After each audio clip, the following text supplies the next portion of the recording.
Murder should be illegal. Abortion is murder. Do you think women who have abortions are murderers? Because you're comparing actual murder to an abortion. You care about a zygote more than you do a living, breathing woman.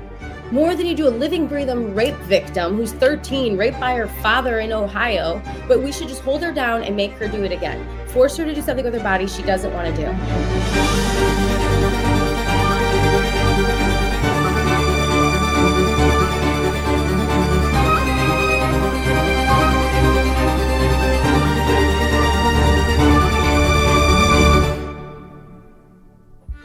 Hey all, I'm Cecilia Ray, but you can call me Ceci. I was featured on Jubilee doing debates against Lila Rose on the abortion debate, Candace Owens on the feminism debate. I just did Michael Knowles for the Daily Wire, and you can find my socials at Very Ceci on TikTok, Instagram, and YouTube. Today it's Should Abortion Be Legal? And I am on the left saying yes, it should be. Hi, my name is Micah Kunkle. I'm a Christian conservative content creator and debater featured on multiple of the Jubilee surrounded video series. You can find me on YouTube, Instagram, X, and TikTok, where I host live debates. And I will be answering no, saying that abortion should not be legal.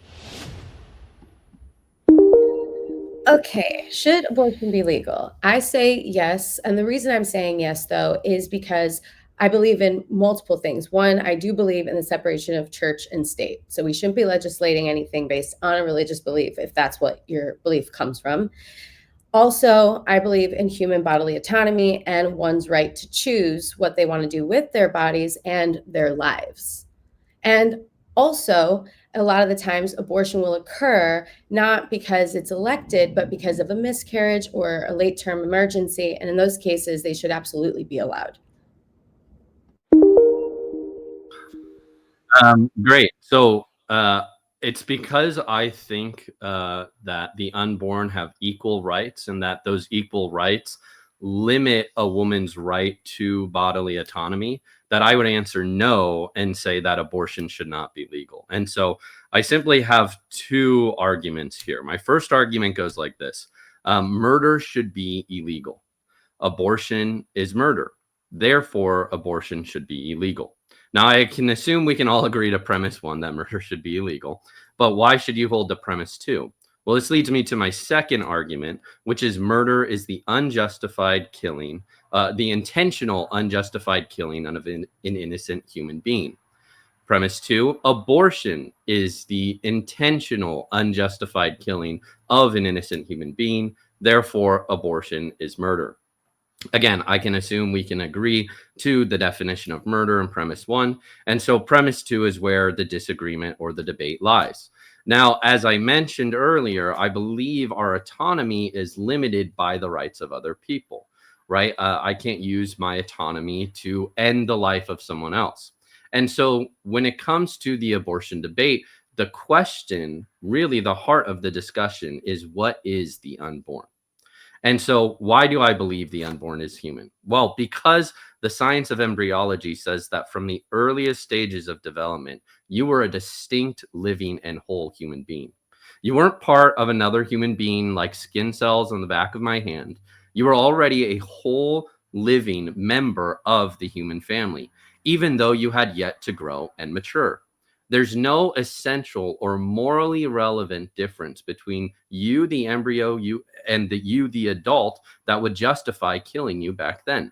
Differences of size, level of development, environment, and degree of dependency are not reasons for saying we could kill you then as an embryo, but not now as an adult. The case against legal abortion rests on this simple but I think profound truth. The unborn child is one of us, a living individual member of the human family, and as such deserves the same protection of law that we demand for any other innocent human being. And real quickly, just to address some of the points that Ceci brought up, none of my arguments have to do with religion, and so I think we don't have to argue about church and state. And two, bodily autonomy. Again, bodily autonomy relies on whether what you are doing harms another person's human rights. And so that should be the main focus of the debate. And then as it comes to miscarriage, I think when it comes to abortion and talking about legality of abortion, we're talking about the intentional abortions, not spontaneous abortions, which miscarriage are. Okay, so let me see where I want to start with your points here. Well, as far as it being a human being, I wouldn't compare a living, breathing child to a zygote. It's at that point, I know that a lot of people say life starts at conception, which is fertilization, and I understand that. But what really it is just the potential of life because the genetic coding for a human has been made. But we don't actually know if the life is viable up until about 21 weeks. And up to 18 weeks, it's sentient. So therefore, or not sentient. So therefore, it has no awareness. It has no feeling. And I don't see how you could compare a zygote to a living, breathing child. But beyond that, and I appreciate that it's not based on religion. So we don't need to talk about church and state. Great. But my whole thing is the bodily autonomy portion. You say that mine stops when I get pregnant, but what do you say to women? Do you give exceptions to rape and incest? Because a lot of the times people say, well, then you shouldn't have sex or you should have protected sex. But how do you feel about a woman who's raped? That's a great question. And so when it comes to this debate, I think it's important to point out that rape and incest only make up about 1% or maybe even less case. Do you still think that they should be allowed to have it?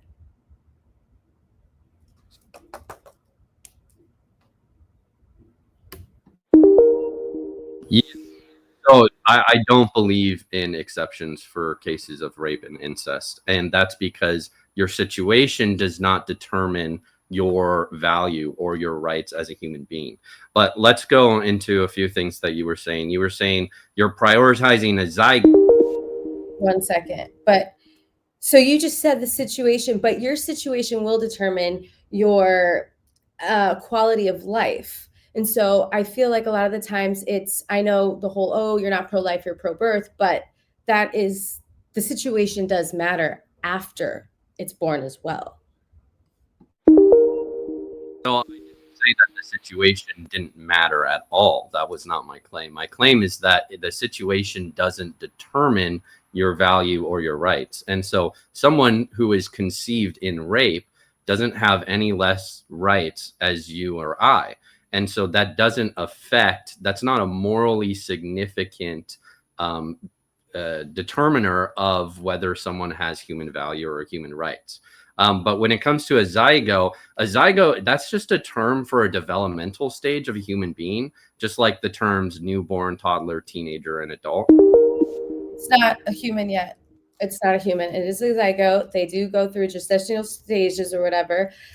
At up to what, 18 weeks, no sense of being, no sense of pain, no sense of anything. I don't understand how I get the argument, like it's hard to determine like what is human, but it is just genetic coding up to that point. It's a something, not a someone. Yeah, the science of embryology just clearly contradicts that. And so if you look at Dr. Michelin M. Matthews Roth from Harvard Medical School, she gave testimony at the Senate Judiciary hearing, supported by references from over 20 embryology and other medical textbooks, that human life begins at fertilization. This was her quote, a direct quote. Quote, "It is incorrect to say that biological data cannot be decisive. It is scientifically correct to say that an individual human life begins at conception." And so it's not true that it's just a bunch of genetic data. It is an individual human organism, and that starts at the moment of conception. Another embryology textbook, Human Embryology and Tetralogy, says this, quote, "Fertilization is an important landmark because under ordinary circumstances, a new genetically distinct human organism is thereby formed." And so if we look at the science of embryology, it's very clear that it's not just a clump of cells, as it's often put. It is a human organism with human DNA. So my question then is, in these forced birth states, right, like Georgia, which has high immortality rates for pregnancies. My question is, who pays the bill? Because you're still forcing people to not only have a kid, and then a lot of people say, we'll give it up for adoption. Who's paying the hospital bill? Because I feel like you're just forcing people into situations. You're not, I've never heard the word force be used in a positive, like in the way of, let me think here. Let me see here. Hold on one second.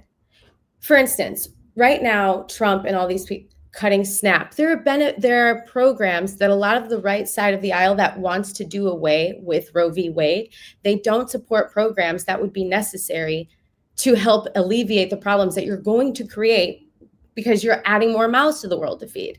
But I have a question too about this. Are you okay, just because I need to know, are you okay with gays adopting? I mean, it's basically completely irrelevant to the debate. In fact, I could answer either way, and that doesn't change whether the unborn is human, which is the central question of the debate. And that's where we differ, right? That's your, is it human? But for me, I'm thinking about the actual human. I'm thinking about the person who's alive, but also the person who's going to then have to continue the rest of their life taking care of this being.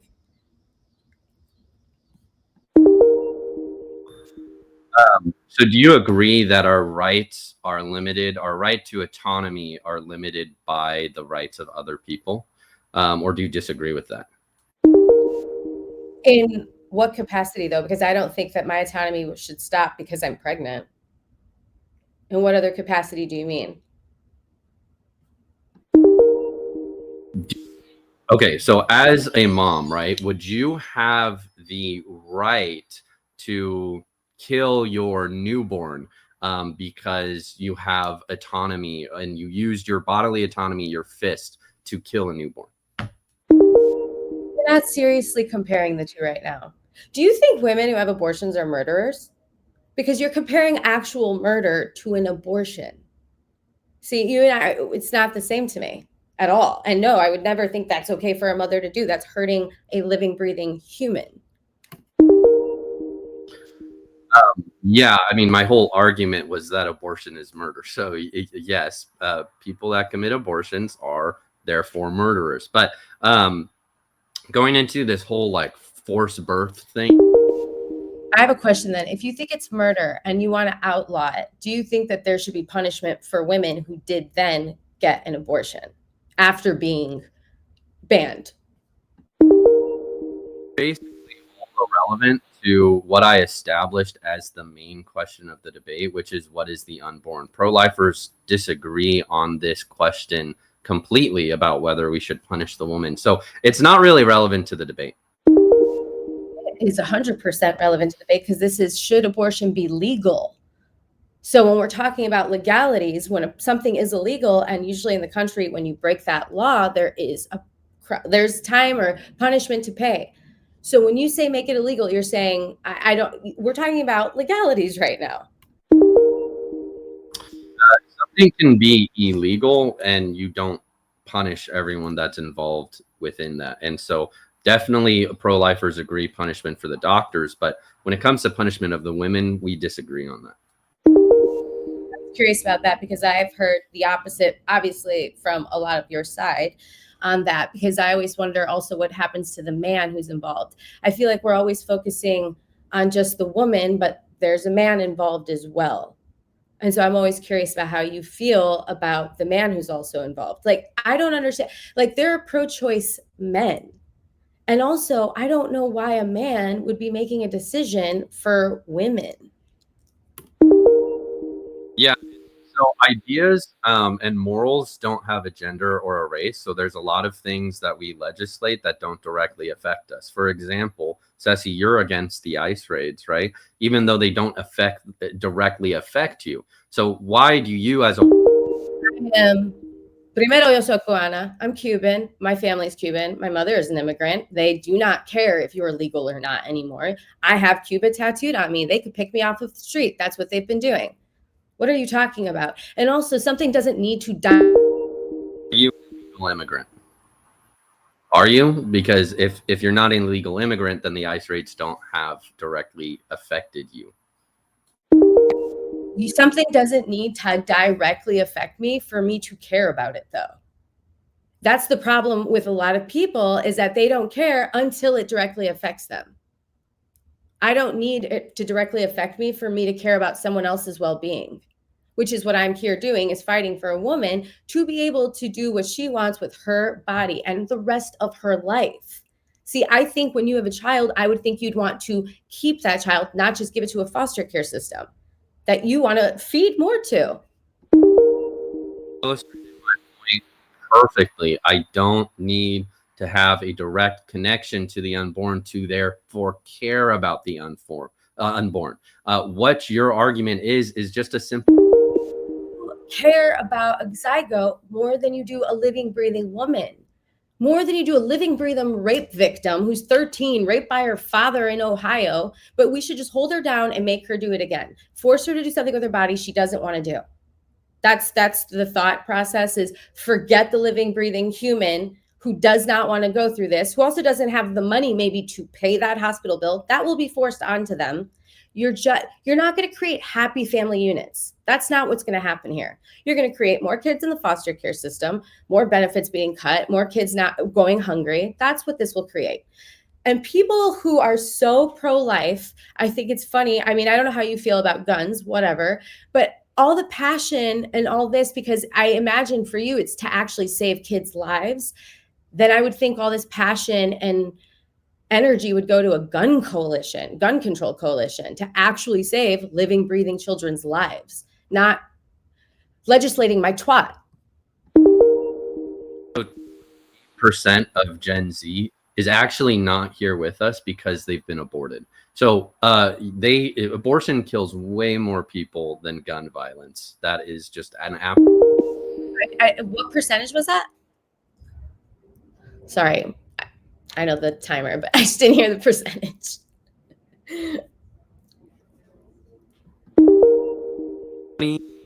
28%. 28% of Gen Z. And so you talk about over a living, breathing person. Well, a zygote is biologically a living organism. It grows, it metabolizes, it reacts to stimuli, and undergoes cell division. Scientific. You could have a seed, dirt, water. That doesn't mean it's going to become a tree. It's a something, not a someone at that point.